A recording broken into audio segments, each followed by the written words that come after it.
Je te propose dans cette vidéo de faire le point sur la fiche de classeur G3 page 3. Donc, soit tu as pu l'imprimer et dans ces cas-là, tu complètes en même temps que moi. N'hésite pas à faire pause sur la vidéo.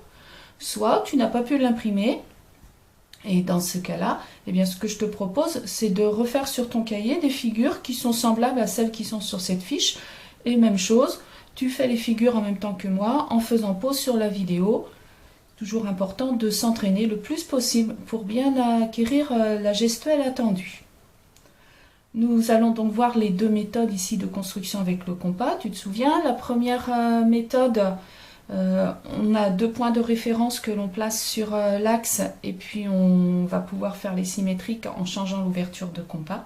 Et puis la deuxième méthode où cette fois nous allons garder la même ouverture du compas du début à la fin de la construction des symétriques de points. Alors on commence avec la première méthode.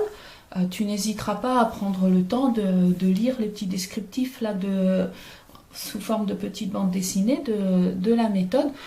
Moi je vais les commenter au fur et à mesure de la construction. Donc pour cette méthode, la première chose à faire, prendre deux points de référence sur l'axe de symétrie. Donc ce sont les deux points là que je viens de placer.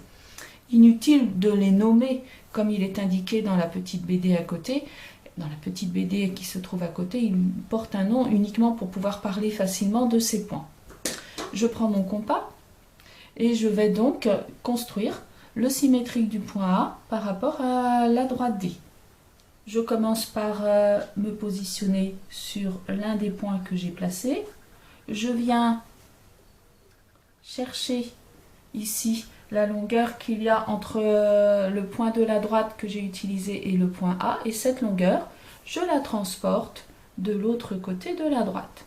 Je fais un arc de cercle et j'ai pu prévoir là en imaginant d'abord que mon point A il allait être dans cette région. Le symétrique du point A allait être dans ce secteur. Je me positionne maintenant en prenant donc comme pointe sèche le deuxième point. Je viens chercher le point A, je le transporte de l'autre côté et j'obtiens le symétrique du point A, le point A'. Tu peux faire une pause sur la vidéo et puis là tu t'entraînes et tu fais le symétrique du point B. Nous procédons de la même façon pour le symétrique du point B. Je prends la distance qu'il y a entre le premier point de référence et le point B et je transporte de l'autre côté. Je viens maintenant me positionner sur le deuxième point de référence.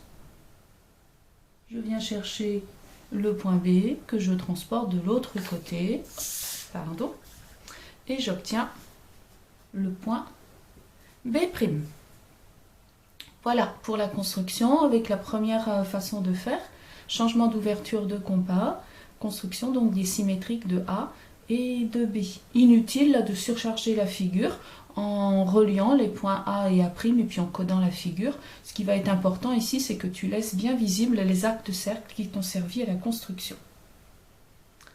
Deuxième type de construction maintenant, avec une ouverture de compas qui reste la même pour toute la construction du symétrique d'un point.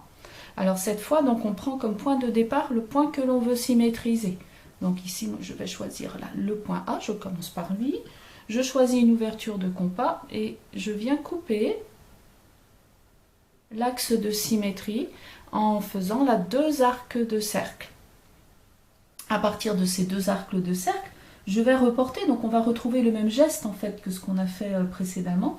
Je vais venir transporter, on peut dire comme ça, transporter le point A de l'autre côté. Donc là, effectivement, je n'ai pas besoin de régler à chaque fois l'ouverture de mon compas puisque je la garde identique du début à la fin de la construction. Là encore, tu peux faire pause et puis tu t'entraînes, toi, à faire le symétrique du point B.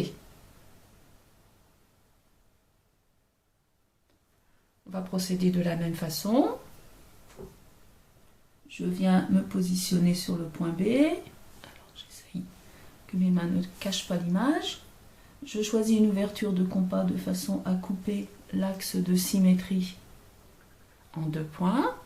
Alors tu vois, l'inconvénient de cette méthode, c'est que on va se retrouver avec 2 arcs de cercle positionnés sur la droite D, correspondant donc à chaque point que l'on a à symétriser. Donc tu imagines dans une figure un peu plus complexe où il y a plein de points à symétriser, eh bien c'est vite ici complet sur l'axe de symétrie, et donc on risque de s'en mêler un petit peu là et de confondre les axes de symétrie. Confondre les arcs de cercle, pardon. Donc je reporte de l'autre côté. Hop. On n'hésite pas à reprolonger un arc de cercle qui s'avérerait trop court. Et puis donc j'indique que j'ai construit ici le point B'. On va s'entraîner maintenant à construire une figure plus complète, hein, pas seulement des points isolés, mais une figure, ici un quadrilatère, le quadrilatère CDEF, que nous allons symétriser par rapport à la droite D.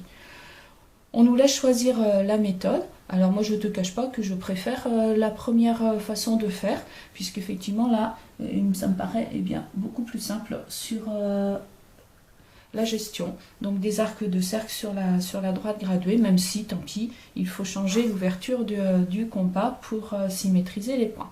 Je te propose de commencer par faire le symétrique du point D. Alors, quelquefois, tu te souviens en classe, quand on avait vu la symétrie pour la première fois, on préfère faire la construction en positionnant l'axe de symétrie de façon à ce qu'il soit, entre guillemets, vertical par rapport à nous. Ça permet de mieux visualiser et de mieux envisager les positions des symétriques. Donc, n'hésite pas à faire ce que je viens de faire, c'est-à-dire incliner la feuille. Alors j'imagine ici la situation du point D, son symétrique, donc va être à peu près dans ce secteur. Alors c'est important aussi de faire ça parce que ça nous permet de guider et puis de positionner à peu près correctement les arcs de cercle. De toute façon, on n'hésite pas, c'est pas compliqué, de rallonger les arcs de cercle si on les a fait trop courts. Et tout de suite, je mets le nom du point que je viens de tracer, donc ici, voilà le point D. Je vais poursuivre avec le point E, donc le point E va se retrouver de ce côté, il va se retrouver même à peu près par là, hein. Il va être ici tout près de l'axe comme le point E. Hop. Le point E que je viens positionner ici, et donc j'obtiens E'. Je fais la même chose avec le point F. Alors le point F, il est de ce côté, donc son symétrique va se retrouver dans ce secteur, bien sûr, de l'autre côté de la droite. Et là, on était dans le cas où nous avons une figure qui coupe l'axe de symétrie. Alors au départ, on n'aime pas beaucoup ce genre de choses. J'obtiens donc ici F', et puis je vais terminer, mais il me reste le point C. Règle le compas, je viens chercher le point C, je l'amène de l'autre côté, il est tout près de l'axe, et je vais venir ici le chercher à cet endroit, le reporter là, j'obtiens C'. J'ai bien les 4 sommets maintenant de mon quadrilatère, il ne me reste plus qu'à relier les points entre eux.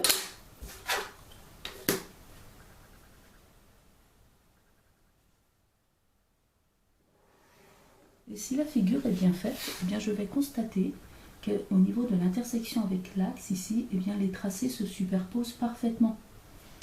Et en réfléchissant un petit peu, on va se dire, bah oui, c'est tout à fait normal, puisque le point qui se trouve là, qui est sur l'axe, si tu te souviens, lorsque nous avions fait la leçon sur la symétrie en classe, nous avions dit que c'était un point qui était invariant, il était confondu avec son image. Donc obligatoirement, effectivement, les figures vont se croiser à cet endroit, et puis vont se croiser également à cet endroit qui est là. Donc on va voir en reliant E' avec F', qu'effectivement nous avons ici les figures qui se croisent parfaitement à ce niveau. Et il me reste à relier donc E avec D, E' avec D', et C' avec D' pour fermer la figure. Et voilà, nous venons donc de dessiner le symétrique du quadrilatère CDEF par rapport à la droite D. Donc moi ce que je te conseille, comme je l'ai indiqué sur le plan de travail, c'est de t'entraîner. Donc tu reproduis des figures, hein. Si tu n'as pas d'idée, je t'en conseille dans le livre.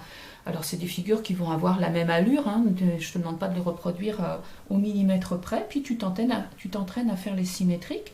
Et une façon toute simple de vérifier ta construction, eh bien, c'est de plier ta feuille, et puis ensuite dans la lumière par exemple d'une fenêtre, tu regardes si les deux figures se superposent parfaitement. Voilà, c'est un moyen tout simple de vérifier tes constructions. Et c'est pour ça d'ailleurs là que je ne te fournis pas de corriger, puisqu'en plus, je n'aurais pas forcément choisi les mêmes figures que toi. Voilà, pour cette page, tu n'oublies pas, si tu l'as imprimée, de la ranger dans ton classeur.